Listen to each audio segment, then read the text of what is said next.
নমস্কার। পশ্চিমবঙ্গের রাজনীতি এখন ফুটছে।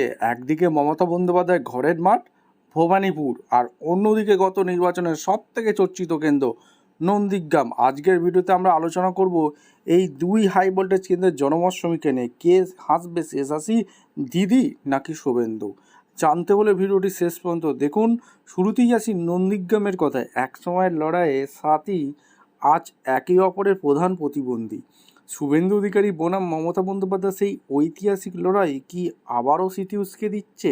স্থানীয় মানুষ কি ভাবছেন? সমীক্ষা বলছে এখানকার লড়াই হবে ইঞ্চিতে ইঞ্চিতে। বিজেপি কি পারবে তাদের জমি ধরে রাখতে, নাকি ঘাসফুল শিবির ছিনিয়ে নেবে জয়?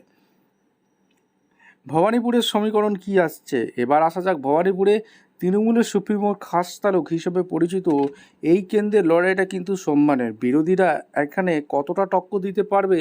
আমাদের জনমত সমীক্ষায় উঠে আসছে চাঞ্চল্যকর সব তথ্য। সাধারণ মানুষের ভোট কোন দিকে ঝুঁকছে, উন্নয়ন নাকি পরিবর্তন, সেইগুলো আজকের এই ভিডিওতে ব্যক্ত করব। মূল পয়েন্ট ও বিশেষণ, প্রধান ইস্যু, দ্রব্যমূল্য বৃদ্ধি, কর্মসংস্থান নাকি লক্ষ্মীর ভাণ্ডার, তরুণ প্রজন্মের ভোট কোন দিকে যাচ্ছে, নতুন ভোটাররা কোন দিকের দিকে, সংখ্যালঘু ও হিন্দু ভোট ব্যাংক, এই দুই কেন্দ্রে মেরুকরণ কতটা প্রভাব ফেলবে তারই হচ্ছে দেখার বিষয়। আমরা প্রথমে দেখে নেব সমীক্ষায় কি উঠে আসছে। সর্বশেষ অ্যান্ড ফাইনাল জনমত সমীক্ষায় কি উঠে আসছে আমাদের সামনে তুলে ধরবো। যেখানে প্রথমে তুলে ধরবো ভবানীপুর আসনটা নিয়ে। হেভিওয়েট ভবানীপুর আসন।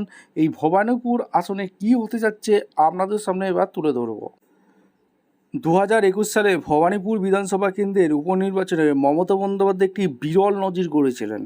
তিনি এই কেন্দ্রের অন্তর্গত 8টি ওয়ার্ডের সবকটি 2021 উপনির্বাচনে জিতেছিল। 63, 70, 71, 72, 73, 74, 77 এবং 82 নম্বর ওয়ার্ড সবকটি জিতেছিল। ঠিক আছে। এখানে সব ওয়ার্ডে জয়। নির্বাচনের ইতিহাসে এই প্রথম মমতা বন্দ্যোপাধ্যায় ভবানীপুরের একটি ওয়ার্ডও হারেননি। এমনকি 2016 নির্বাচনে তিনি যে ওয়ার্ডগুলোতে পিছিয়ে ছিলেন উপনির্বাচনে, সেগুলোতে বিপুল ভোটে জয়ী হন। রেকর্ড ব্যবধান। তিনি তার নিকটতম প্রতিদ্বন্দ্বী বিজেপির প্রিয়াঙ্কা টিউটোরিয়ালকে 58,832 ভোটের রেকর্ড ব্যবধানে পরাজিত করেন। ভোটের প্রাপ্তি ছিল মমতা বন্দ্যোপাধ্যায় মোট 85,263টি ভোট পেয়েছিল, প্রায় 71.9% ভোট, যেখানে বিজেপি প্রার্থী পেয়েছিলেন 26,428টি ভোট। নন্দীগ্রামে পরাজিত হওয়ার পর মুখ্যমন্ত্রী পদ বজায় রাখার জন্য তার এই জয় অপরিহার্য ছিল। এবং ওয়ার্ড ভিত্তিক ফলাফল এক নজরে যদি আমাদের সামনে তুলে ধরি, 63, 70, 71, 72, 73, 74, 77, 82 সবকটি ওয়ার্ডেই মমতা বন্দ্যোপাধ্যায় জয়ী হন। ঠিক আছে। তো অপ্রতিরোধ এখানে কিন্তু মমতা বন্দ্যোপাধ্যায় ছিলেন ভবানীপুরে। 2026-এর সমীকরণ কি হতে যাচ্ছে বিজেপি প্রার্থী শুভেন্দু অধিকারী জানিয়েছে। এখানেও কিন্তু হাড্ডাহাড্ডি লড়াই শেষে এখানে 2026-এ মমতা বন্দ্যোপাধ্যায় জয়ী হতে চলেছে, এমনটি সমীক্ষায় উঠে আসছে। 2021 সালের বিধানসভার নির্বাচনের নন্দীগ্রাম কেন্দ্র নিয়ে এবার আলোচনা করব। এক টান উত্তেজনাপূর্ণ লড়াই একটা হয়েছিল 2021-এ নন্দীগ্রাম বিধানসভা কেন্দ্রে। এই কেন্দ্রের ফলাফল বিশ্লেষণ করে দেখা যায় যে মমতা বন্দ্যোপাধ্যায় এবং শুভেন্দু অধিকারী ভিন্ন ভিন্ন এলাকার ব্লক প্রাধান্য বিস্তার করেছিলেন। নন্দীগ্রাম বিধানসভা কেন্দ্র মূলত দুটি ব্লক নিয়ে গঠিত, নন্দীগ্রাম 1, নন্দীগ্রাম 2। মমতা বন্দ্যোপাধ্যায় নন্দীগ্রাম 1 নম্বর ব্লক। মমতা বন্দ্যোপাধ্যায় প্রধানত নন্দীগ্রাম 1 নম্বর ব্লকে এগিয়েছিলেন। বিশেষ করে সংখ্যালঘু প্রধান এলাকাগুলোতে তিনি ভালো ভোট পেয়েছিলেন, যা তাকে লড়াইটা টিকিয়ে রেখেছিল। শুভেন্দু অধিকারী নন্দীগ্রাম 2 নম্বর ব্লক। শুভেন্দু অধিকারী নন্দীগ্রাম 2 নম্বর ব্লকে বড় ব্যবধানে লিড নিয়েছিলেন। এই ব্লকে ভোটারদের সমর্থনেই শেষ পর্যন্ত তার জয়ের পথ প্রশস্ত করে দেয়। নন্দীগ্রাম 2 নম্বর ব্লক, এইখানেই কিন্তু যে জিতবে সেই কিন্তু খেলে বেরিয়ে যাবে। লাস্টের জয় ফিনিশিং এই নন্দীগ্রাম 2 নম্বর ব্লকেই হতে যাচ্ছে, এটা মাথায় রাখতে হবে।